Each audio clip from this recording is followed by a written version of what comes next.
सतयुग, त्रेता, द्वापर, कलयुग, इन चारों युगों के बारे में जाने।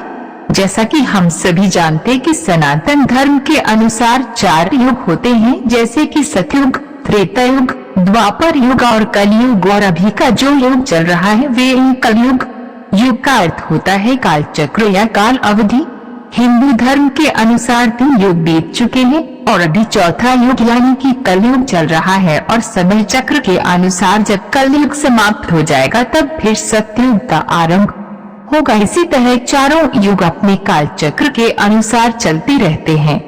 किसी भी युग का अर्थ होता है कि उस युग में किस प्रकार व्यक्तिगत जीवन, आयु और उसमें होने वाले मनुष्यों की ऊंचाई और उसमें होने वाले भगवान के अवतारों के बारे में जानना। जो युग परिवर्तन के बाद बदल जाते हैं, तो चलिए जानते हैं।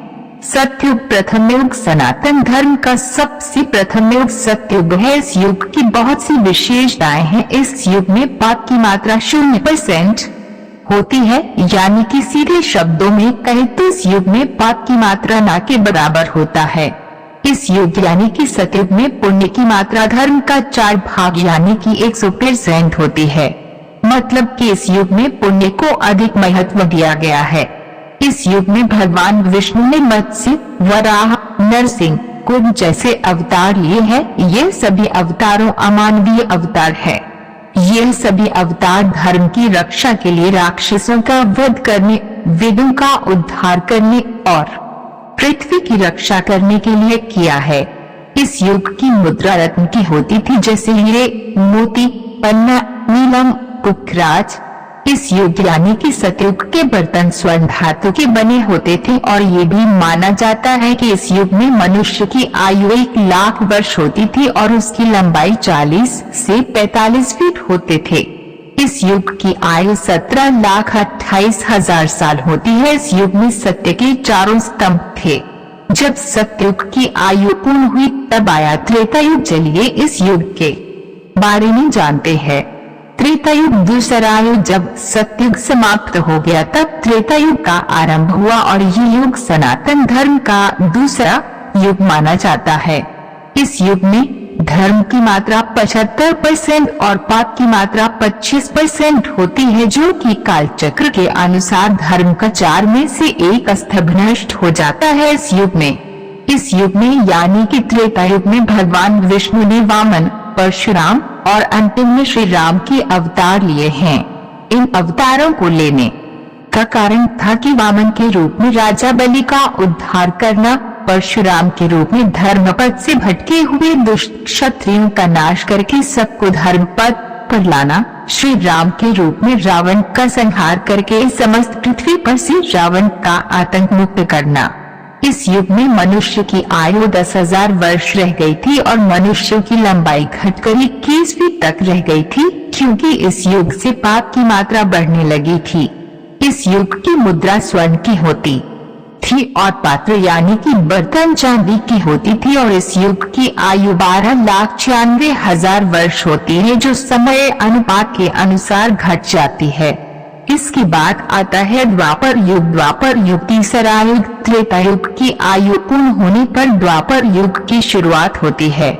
द्वापर युग को सनातन धर्म का तीसरा युग माना गया है। इस युग का तीर्थ स्थल कुरुक्षेत्र है। इस युग में पाप की मात्रा बढ़कर 50% और पुण्य की मात्रा घटकर 50% हो जाती है। इस युग में धर्म का आधा भाग यानी कि 2 स्तंभ खत्म हो जाता है। इस युग में मनुष्य की आयु घटकर 1,000 वर्ष रह गई थी और मनुष्य की लंबाई 10 से 11 फीट रह गई थी।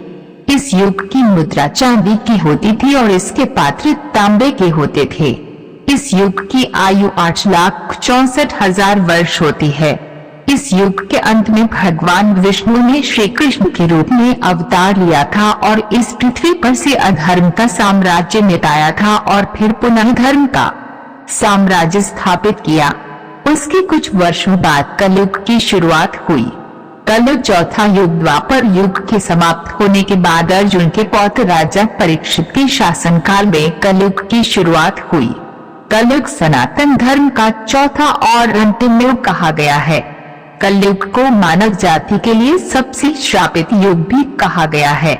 इस युग में पाप की मात्रा 75% और पुण्य की मात्रा 25% ही रह जाएगा।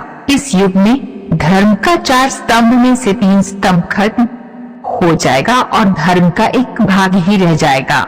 इस युग यानी कि कलयुग की आयु 4,32,000 साल है। इस युग में मनुष्य की आयु 100 वर्ष और उसकी लंबाई 5 से 6 फीट तक बताई गई है, जो कि कलयुग के अंत आते आते मनुष्य की आयु 10 से 12 वर्ष और इसकी लंबाई 5 से 7 इंच तक ही रह जाएगी, जो कि अभी कलयुग का प्रथम चरण ही चल रहा है। इस युग के तीर्थ स्थल गंगा नदी है और इस युग की मुद्रा लोहे और कागज की बनी होंगी और इस युग के पात्र मिट्टी का होगा। इस युग में भगवान विष्णु के कल्कि अवतार का जन्म होगा, जो कि इस संसार साधर्म का विनाश करके पुनः सतयुग की स्थापना करेगा। जैसा कि इस युग का अभी प्रथम चरण ही चल रहा है और कलयुग की शुरुआत द्वापर युग के बाद हुई है, तो पुराणों और विशेषज्ञों की गणना के अनुसार कलयुग अभी 5,000 वर्ष ही बीते हैं, जो कि अभी कलयुग का अंत आने में 4,27,000 वर्ष और बचे हुए हैं, जो कि कलयुग का अंत आने में भी बहुत समय है। तब भगवान विष्णु इस धरा